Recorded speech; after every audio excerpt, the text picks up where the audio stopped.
Hi hello hi hi. केम छो? How are you? कैसे हैं सब लोग? आशा करता हूँ आप लोग मस्त हैं, मैं भी बहुत मस्त हूँ। तो लेके आया था मैं आपके लिए पास्ट पेपर की सीरीज ऑडिट की।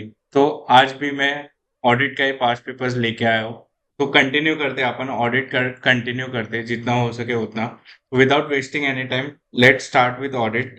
आज मैं लेके आया हूँ आपके लिए chapter number 8, audit of consolidated financial statement वाला। तो इसमें भी अपन कैसे जाएंगे? Wholesale written concept wise. ठीक है, तो ये अपना होलसेल क्वेश्चन है। अभी ये रिपोर्टिंग पे ना होलसेल एक क्वेश्चन है।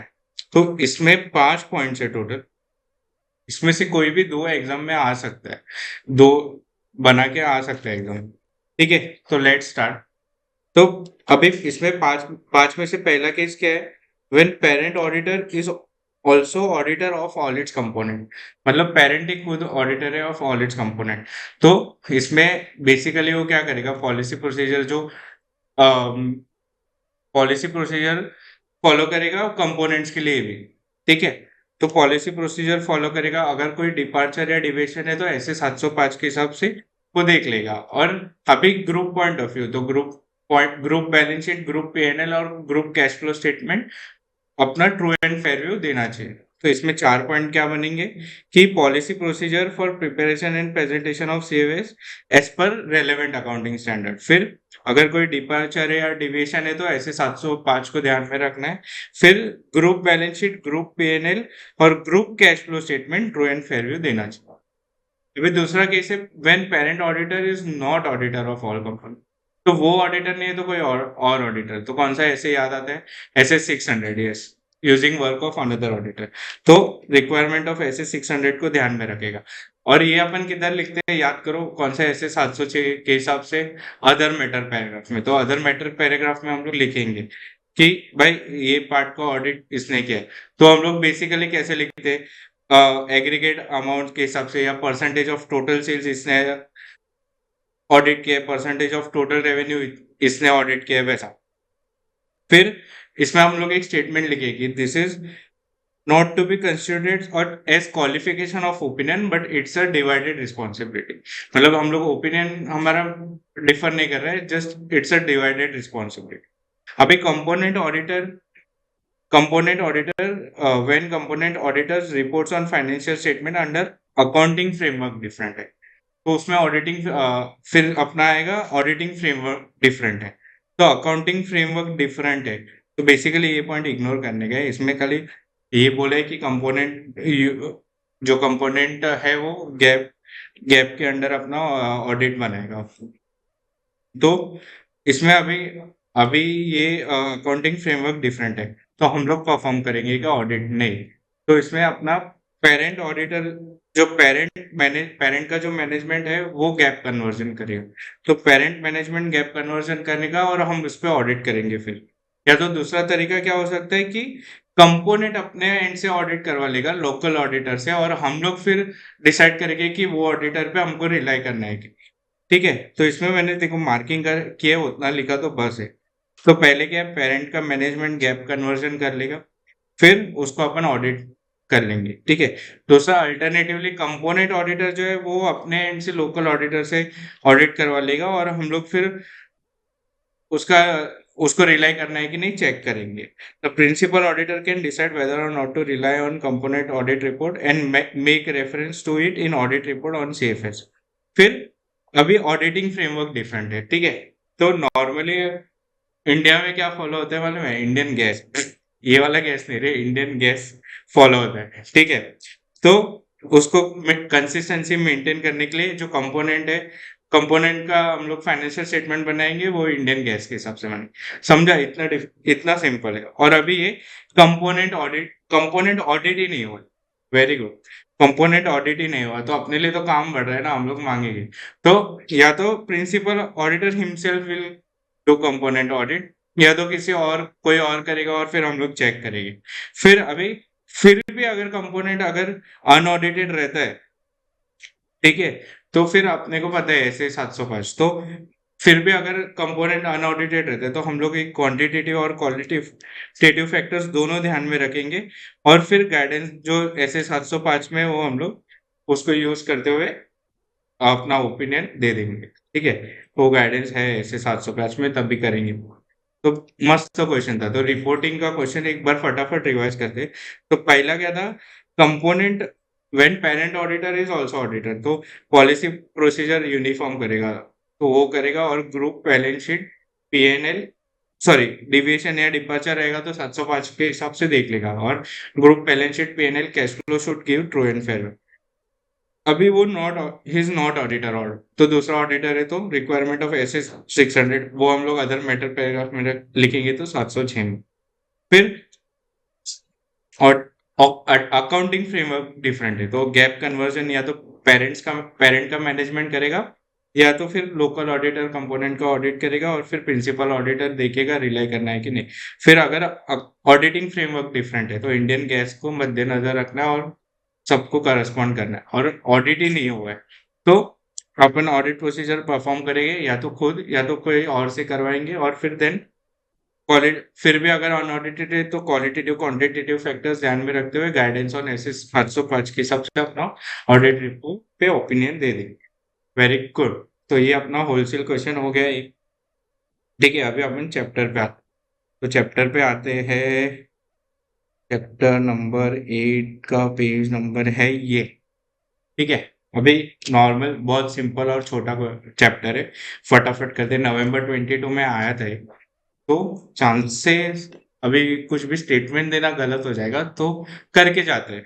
ठीक है, अभी और आप लोग को है कि ऑडिट याद कैसे रहेगा, ऑडिट याद कैसे रहेगा, तो मैं एक टेक्निक बताता हूँ आपको। अभी ये क्वेश्चन है समझो, तो एक क्वेश्चन को पहले एक बार रीड करने का, मैं वीडियो में ही बोल रहा हूँ, वीडियो पॉज करके एक क्वेश्चन रीड किया, फिर आंसर रीड करने का। ठीक है, फिर जो जो मैंने हाईलाइट किया ना वो हाईलाइट कर लेने का। ठीक है, फिर वो बाजू में लिख देने का, ये मैंने सब वो किया है, ये जानबूझ के किया है, तो आप लोग पॉज करके लिख लो।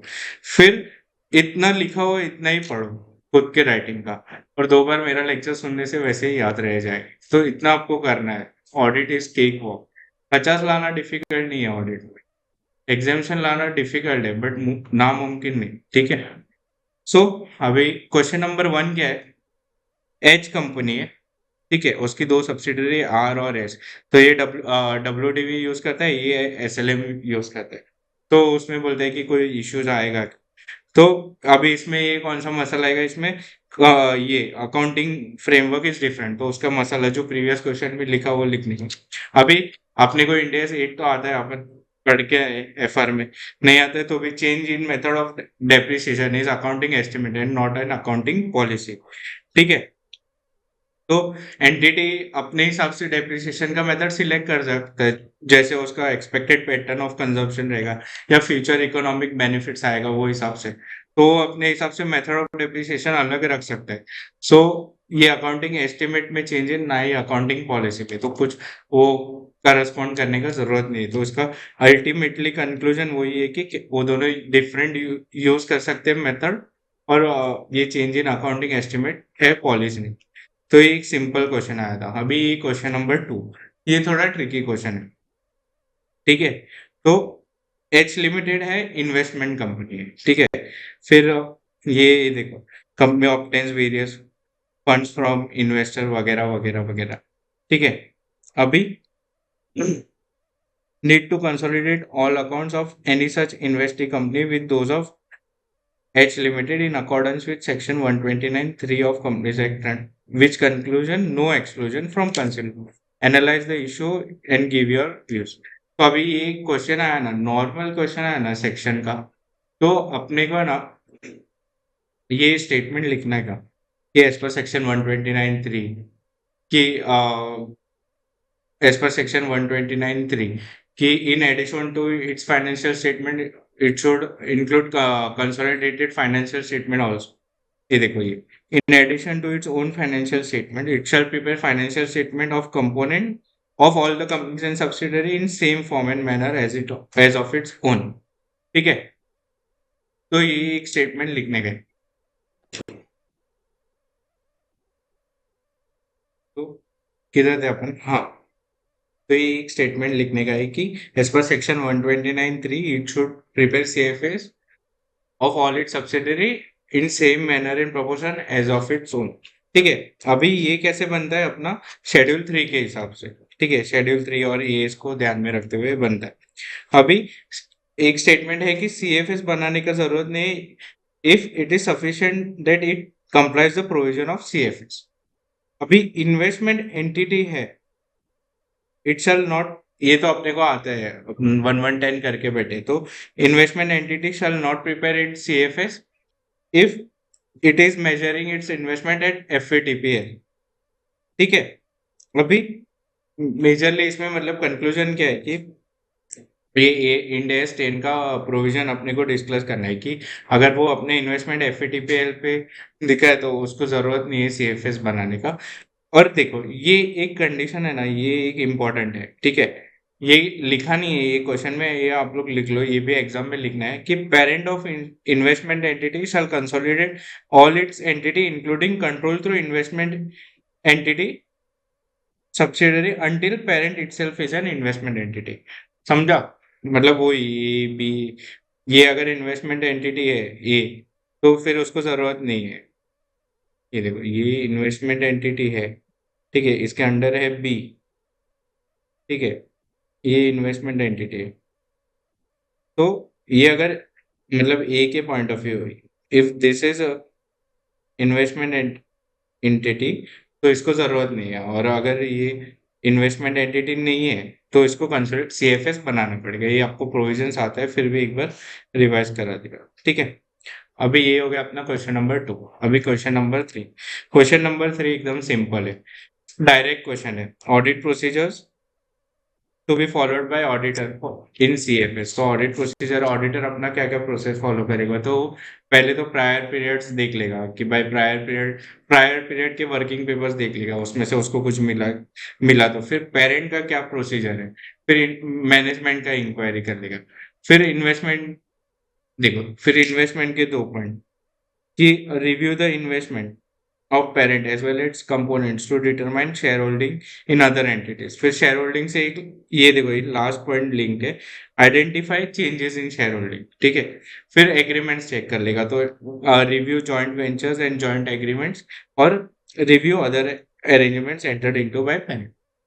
तो इसके 5 पॉइंट कैसे बनेंगे, ऑडिट प्रोसीजर कैसे बनेंगे, तो ऑडिटर खुद के प्रायर ईयर्स के वर्किंग पेपर्स देख लेगा। फिर पेरेंट ने क्या प्रोसीजर डाला है वो चेक कर लेगा, मैनेजमेंट से इंक्वायरी कर लेगा, फिर इन्वेस्टमेंट रिव्यू कर लेगा, फिर नीचे का पॉइंट चेंज है अगर इन्वेस्टमेंट में शेयर होल्डिंग पैटर्न में तो वो देख लेगा, फिर एग्रीमेंट्स देख लेगा, जेवी और जेए देख लेगा, joint ventures and joint arrangements और अदर एग्रीमेंट्स देख लेगा।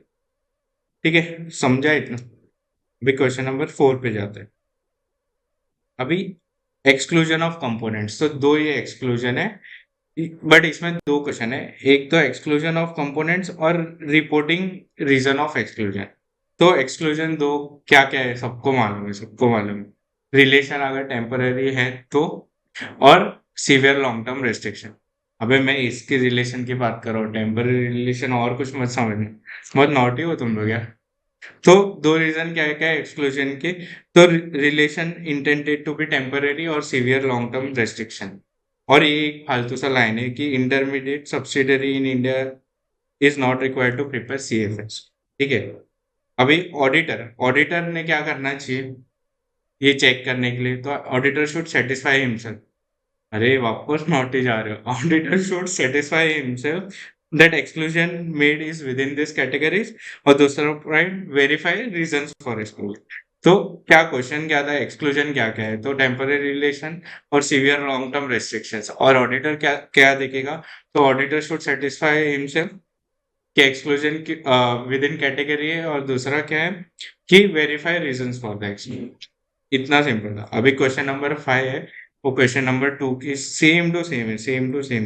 ये देखो, MB is an investment entity. फिर हाँ, ये मैं बोलना भूल गया था कि बीच में ऐसा, उसमें भी वो क्वेश्चन में भी दिया था इन्वेस्टमेंट कंपनी का डेफिनेशन, तो इतना जरूरत नहीं कि वो ऑब्टेन्स इन्वेस्टमेंट कंपनी का डेफिनेशन दे, क्या ऑब्टेन फंड्स फ्रॉम वन और मोर इन्वेस्टर, फिर उसका री इन्वेस्ट करते हैं वगैरह वगैरह। अभी क्वेश्चन नंबर 6, ये नवंबर 22 का क्वेश्चन है, ये आया था क्वेश्चन। और सच बोलूं तो मैंने भी लिखा था कि नहीं, याद नहीं है। मतलब मैं अभी सबको समझ गया रहेगा कि नवंबर 22 का क्लियर। ओके, ठीक है। तो attempt does not matters, result matter. और कोई सोचता रहेगा अरे नया नया नया आ गया है पढ़ाने, बट मैं खुद 10 साल से पढ़ा रहा हूँ, पहला अटेम्प्ट वाला नहीं हूँ, तो एक्सपीरियंस को मैटर्स। ओके। सो ये क्वेश्चन में क्या था बेसिकली, आ जाओ क्वेश्चन पे, आ जाओ, थोड़ा हो गया वाह वाह। अभी इसमें ये क्वेश्चन देखो, ये पढ़ते हैं आप। इसमें है कि सी उसके खुद के एसएफएस में डिस्क्लोजर देने, but CFS point of view के हिसाब से डिस्क्लोजर नहीं दिए तो चलेगा। तो ऐसे कौन से 5 पॉइंट्स है वो पता नहीं क्या। Please mention any 5 aspects which are given in notes to separate financial statement of parent and subsidiaries and need not be included in CFS। तो अभी अपन देश की सेवा के लिए या देश के बचाव के लिए अपन बम इंपोर्ट एक्सपोर्ट करते हैं, तो उससे अपने को फॉरेन करेंसी आता है। तो बम मतलब BOM रखा है इसमें, बम इंपोर्ट एक्सपोर्ट और फॉरेन करेंसी, ऐसा कोड रखा है। 5 पॉइंट बनना चाहिए ना, तो बम से बी से क्या आएगा, बम से क्या आएगा, बी से क्या आएगा, बम नहीं रे, बी से क्या आएगा, ये देखो। Source from which bonus shares are issued, वो बताने का जरूरत नहीं है। फिर अनयूटिलाइज मनी, वो बताने का जरूरत नहीं है। फिर MSME के अंदर जो डिस्क्लोजर है वो बताने का जरूरत नहीं है। इस CFS में बताने का जरूरत नहीं है, SFS में बताया तो ठीक है वैसा। फिर अभी दो इन्वेस्टमेंट का, ये इन्वेस्टमेंट का एक पॉइंट है कि स्टेटमेंट ऑफ इन्वेस्टमेंट उसको बाइफरकेट किया है कि नहीं, ट्रेड इन्वेस्टमेंट और अदर इन्वेस्टमेंट। अदर इन्वेस्टमेंट में नेम ऑफ बॉडी कॉर्पोरेट्स भी देना है वैसा। फिर ये देखो इंपोर्ट का पॉइंट और नीचे आएगा एक्सपोर्ट का पॉइंट। तो इंपोर्ट का 2 पॉइंट है। तो value of, sorry sorry sorry, value of imported cal value of imports calculated on CIF basis. तो किस किस का, raw material, component, spare parts और कैपिटल गुड्स का। और ये एक पॉइंट है, value of imported raw material, spare parts consume during the, ठीक है।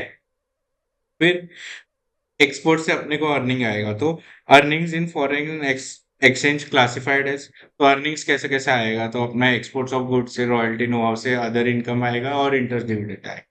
क्या क्या आएगा, export of goods, royalty know how, interest dividend and other income. ठीक है, समझा इतना।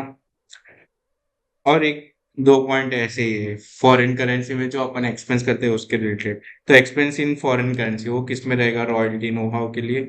और फॉरेन करेंसी में अपन को डिविडेंड दिया है तो वो लिखना है, amount remitted in year in foreign currency on account of dividend. तो इधर देख 5 पॉइंट कौन सा, बम इंपोर्ट एक्सपोर्ट याद रखो ना, फॉरेन करेंसी का पॉइंट ऐसे ही लिख देना तो 7 पॉइंट हो जाएगा। तो सोर्स ऑफ बोनस शेयर, ठीक है। फिर अनयूटिलाइज मनी, फिर MSME का डिस्क्लोजर, फिर import of spare parts, raw material, goods, capital goods वो। फिर एक्सपोर्ट, एक्सपोर्ट में कैसा अर्निंग कैसे आएगा, तो एक्सपोर्ट ऑफ गुड्स, रॉयल्टी से, अदर इनकम से और इंटरेस्ट और डिविडेंड से। और फॉरेन करेंसी का एक्सपेंडिचर फॉर डिविडेंड्स और foreign currency expanded for professional fees, royalty know how. तो इधर अपना चैप्टर हो जाता है समा समा समा, ठीक है। तो एक क्वेश्चन था नवंबर 22 का, वो फॉरेंसिक ऑडिट में ना डिस्कशन के लिए रह गया था, क्योंकि वो हाईलाइट नहीं हुआ था ये बुक में। तो वो एक क्वेश्चन अपन कर लेते, वो एक क्वेश्चन अपन है ना कर लेते उसके पहले। नहीं, वो ये पहले वो क्वेश्चन कर लेते। तो कोई एक मिनट, हाँ मेरे को ढूंढने दो, 173। ओके, हाँ ये रहा ये क्वेश्चन। सिंपल क्वेश्चन था, ये मैंने लिखा था, मेरे को पूरा यकीन है कि इसमें मेरे को 4 में से 4 मिला रहेगा। 4 ही point. Discuss the factors that you would consider in assessing the future maintainable sales of TP limited. तो थाना म्युनिसिपैलिटी कॉर्पोरेशन याद रखना, मतलब ट्रेंड, मार्केटेबिलिटी, कंपटीशन और पॉलिटिकल एंड इकोनॉमिक कंसिडरेशन। वापस, trend, market, competition, political and economic consideration. Trend, market, competition, political and economic consideration. तो trend में हम लोग देखेंगे मतलब इंक्रीज हुआ है कि डिक्रीज हुआ है। फिर मार्केट एबिलिटी में न्यू मार्केट्स हम लोग एंटर हुए क्या वो।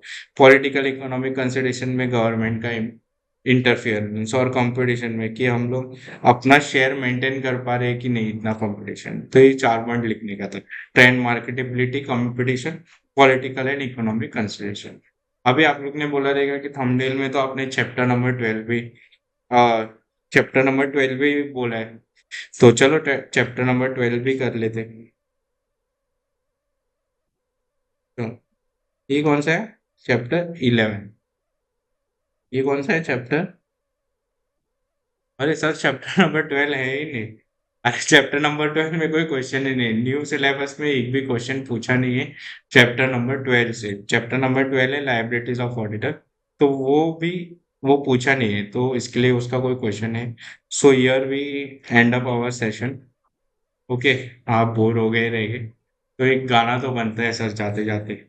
चलो, तो मैं अपने एग्जाम के टाइम जो गाना सुनता था वो आपको एक लगाता हूँ आज, तो एंजॉय करो यार।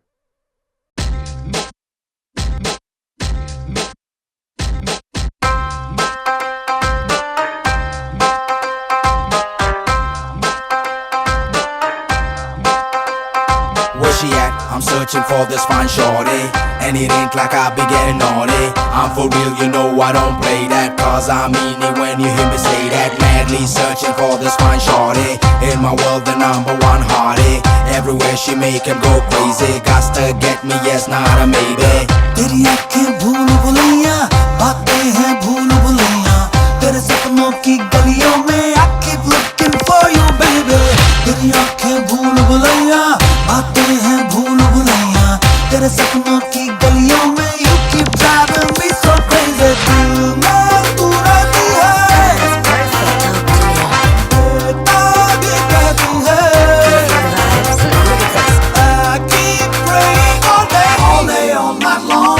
Hare Ram, Hare Krishna, Hare Ram, Hare Ram, Hare Krishna, Hare Ram, Hare Ram, Hare Krishna, Hare Ram, Hare Ram, Hare Krishna, Hare Ram.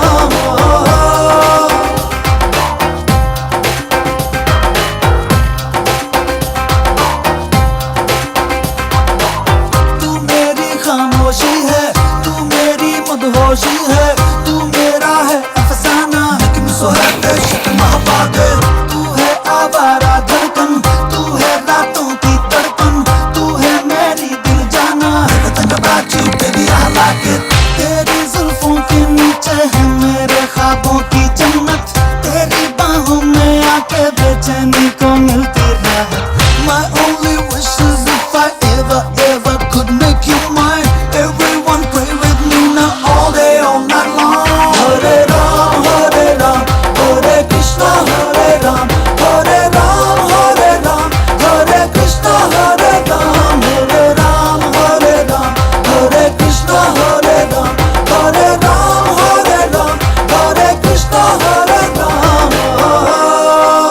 Hey baby, I've been watching you all day long. I've been watching you, been calling your name. Oh, been watching you, been calling your name,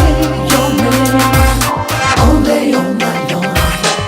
तेरे वादे पे जीना, तेरी कसमों पे मरना, बाकी अब कुछ ना करना. Let's talk about it, let's get started.